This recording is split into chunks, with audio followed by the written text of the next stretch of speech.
ലോകം ഉത്കണ്ഠയോടെ ഉറ്റുനോക്കിക്കൊണ്ടിരുന്ന പശ്ചിമേഷ്യൻ പ്രതിസന്ധിയിൽ നിർണായകമായ വഴിത്തിരിവ്. ഇറാനും അമേരിക്കയും തമ്മിലുള്ള സംഘർഷത്തിന് താൽക്കാലിക വിരാമമാകുന്നുവെന്ന ആശ്വാസകരമായ സൂചനകളാണ് ഇപ്പോൾ പുറത്തുവരുന്നത്. കൂടുതൽ സൈനിക ആക്രമണങ്ങൾക്ക് അമേരിക്കൻ പ്രസിഡന്റ് ഡൊണാൾഡ് ട്രംപ് അനുമതി നൽകിയില്ലെന്നാണ് റിപ്പോർട്ടുകൾ വ്യക്തമാക്കുന്നത്.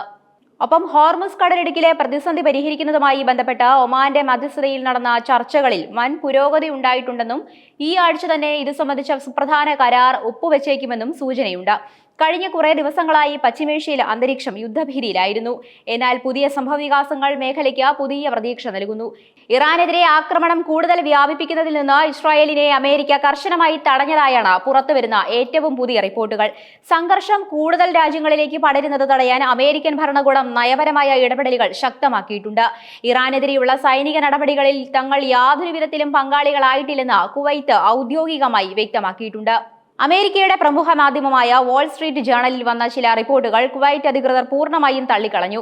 മറുവശത്ത് സംഘർഷത്തിനിടെ വലിയ അവകാശവാദങ്ങളുമായി ഇറാനും രംഗത്തെത്തിയിട്ടുണ്ട്.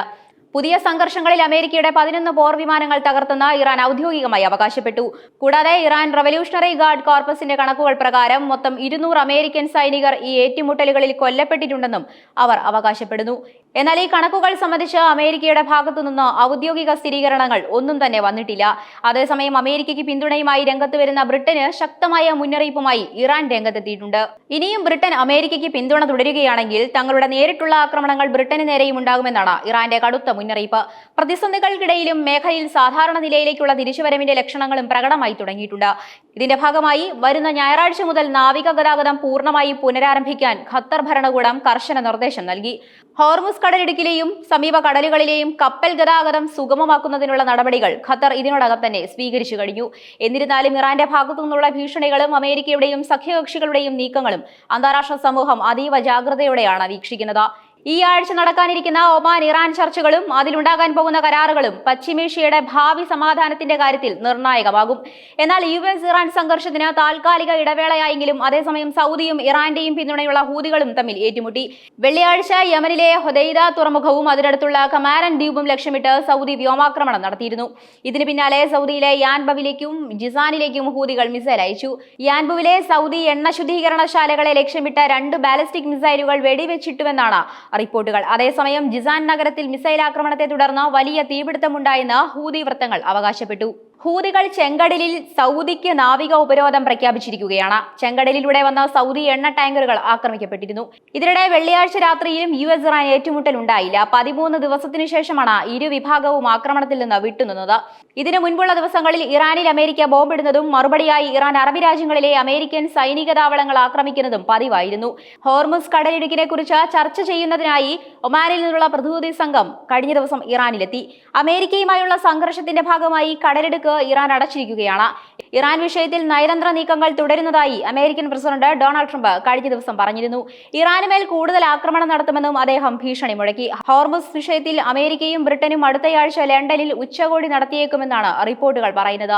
UAE ഉടമസ്ഥതയിലുള്ള ഒരു കപ്പൽ ഈ അടുത്ത് ഇറാൻ ആക്രമിക്കുകയുണ്ടായി. മൊബാസയിൽ നിന്ന് പുറപ്പെട്ട ഈ കപ്പലിലെ 21 ജീവനക്കാരെ ഒമാൻ മാരിടൈം സെക്യൂരിറ്റി സെന്റർ ഇടപെട്ടാണ് രക്ഷപ്പെടുത്തിയത്. കടലിലും കരയിലും ആകാശത്തും ഒരേപോലെ യുദ്ധസമാനമായ സാഹചര്യം നിലനിൽക്കുന്നു എന്ന് വ്യക്തമാക്കാൻ ഇതിലും വലിയ തെളിവുകൾ ആവശ്യമില്ല. ഈ സാഹചര്യത്തിലാണ് അന്താരാഷ്ട്ര ഏവിയേഷൻ ഏജൻസികൾ കടുത്ത തീരുമാനങ്ങളിലേക്ക് കടക്കുന്നത്. European union aviation safety agency വിമാന കമ്പനികൾക്ക് അടിയന്തര നിർദ്ദേശവും നൽകി കഴിഞ്ഞിരുന്നു. കുവൈത്ത്, UAE, ഖത്തർ, ബഹ്റൈൻ എന്നീ രാജ്യങ്ങളുടെ വ്യോമ അതിർത്തി പൂർണ്ണമായും ഒഴിവാക്കണം. ഒപ്പം ഒമാൻ ഉൾക്കടലിന് മുകളിലൂടെയുള്ള വ്യോമപാതയും വിമാനങ്ങൾ ഉപയോഗിക്കാൻ പാടില്ല. ആലോചിച്ചു നോക്കൂ, ഈ റൂട്ടുകളിലൂടെയാണ് ഇന്ത്യയിൽ നിന്നും പ്രത്യേകിച്ച് കേരളത്തിൽ നിന്നും ആയിരക്കണക്കിന് പ്രവാസികൾ ദിവസേന യാത്ര ചെയ്യുന്നത്. ഈ മേഖലകളിൽ സർവീസ് നടത്തുന്നത് കടുത്ത സുരക്ഷാ വെല്ലുവിളിയാണെന്നാണ് ഏവിയേഷൻ മന്ത്രാലയങ്ങൾ കണ്ടെത്തിയത്. അന്താരാഷ്ട്ര വിമാന സർവീസുകളുടെ റൂട്ടുകൾ വൻതോതിൽ പുനഃക്രമീകരിക്കാൻ പോവുകയാണ്. ഇത് യാത്രാ സമയം വർദ്ധിപ്പിക്കും. വിമാന ടിക്കറ്റ് നിരക്കുകൾ കുതിച്ചുയരുവാനും ഇത് കാരണമാകും. ഈ വാർത്തകൾ നമ്മളെ അസ്വസ്ഥരാക്കുന്നത് എന്തുകൊണ്ടാണ്? കാരണം ഗൾഫ് നാടുകളിൽ ജീവിക്കുന്നത് നമ്മുടെ സഹോദരങ്ങളാണ്. ലക്ഷക്കണക്കിന് മലയാളികളാണ് കുവൈത്തിലും UAE-ലും ബഹ്റൈനിലും ഉള്ളത്. അവിടുത്തെ ഓരോ സ്ഫോടന ശബ്ദവും കേരളത്തിലെ അമ്മമാരുടെയും ഭാര്യമാരുടെയും നെഞ്ചിടിപ്പ് കൂട്ടുന്നതാണ്. കുവൈത്ത് സൈനിക വക്താവ് പൊതുജനങ്ങളോട് പരിഭ്രാന്തരാകരുതെന്നും സുരക്ഷാ നിർദ്ദേശങ്ങൾ കർശനമായി പാലിക്കണമെന്നും ആവശ്യപ്പെട്ടിരുന്നു. നിലവിൽ വലിയ തോതിലുള്ള പരിക്കുകളോ നാശനഷ്ടങ്ങളോ റിപ്പോർട്ട് ചെയ്യപ്പെട്ടിട്ടില്ല എന്നത് മാത്രമാണ് നമുക്ക് താൽക്കാലികമായി ആശ്വസിക്കാൻ വക നൽകുന്നത്. അമേരിക്കയും ഇറാനും തമ്മിലുള്ള ഈ ശാഠ്യം, ഈ ശക്തി പ്രകടനം ചെന്നെത്തുന്നത് പാവപ്പെട്ട സാധാരണക്കാരുടെ ജീവിതത്തെ തകർക്കുന്ന അവസ്ഥയിലേക്കാണ്. അതേസമയം US നാവികസേനയുടെ സഹായത്തോടെ ഹോർമുസ് കടലിടുക്കിൽ കപ്പലുകൾ കടത്തിവിടുന്നതിന് 20% ടോൾ നിരക്ക് ഈടാക്കുമെന്ന പ്രഖ്യാപനം US പ്രസിഡന്റ് ഡൊണാൾഡ് ട്രംപ് പിൻവലിച്ചിരുന്നു. പകരം ഗൾഫ് രാജ്യങ്ങളുമായി വ്യാപാര നിക്ഷേപ കരാറുകൾ ഉണ്ടാക്കും. ഇത്തരത്തിലുള്ള ചില ശുഭസൂചനകൾ വരുന്നുണ്ടെങ്കിലും നിലവിലെ സാഹചര്യം സങ്കീർണമായി തന്നെ തുടരുകയായിരുന്നു. വെറും സൈനിക നീക്കങ്ങൾക്കപ്പുറം പ്രസ്താവനകളുടെയും അവകാശവാദങ്ങളുടെയും ഒരു വലിയ യുദ്ധം കൂടിയാണ് അന്താരാഷ്ട്ര തലത്തിൽ നടന്നത്. American president Donald Trump Fox ന്യൂസിന് നൽകിയ പ്രത്യേക അഭിമുഖത്തിൽ ഉന്നയിച്ച ചില കാര്യങ്ങൾ ലോകരാജ്യങ്ങളെ ഒന്നടങ്കം ഞെട്ടിച്ചിരിക്കുകയാണ്. ഇറാന്റെ സൈനിക ശേഷി പൂർണ്ണമായും തകർന്നുവെന്നും അവരുടെ വ്യോമസേനയും നാവികസേനയും ഇപ്പോൾ നിലവിലില്ല എന്നുമായിരുന്നു ട്രംപിന്റെ പ്രധാന അവകാശവാദങ്ങൾ. ഇതിനെല്ലാം പുറമെ ഇറാന്റെ പരമോന്നത നേതാവായിരുന്ന അയത്തുള്ള അൽ ഖമനിയുടെ മകൻ മുജ്തബ ഖമനിയെ 90% ഇല്ലാതാക്കി കഴിഞ്ഞുവെന്നും ട്രംപ് വ്യക്തമാക്കിയിരുന്നു.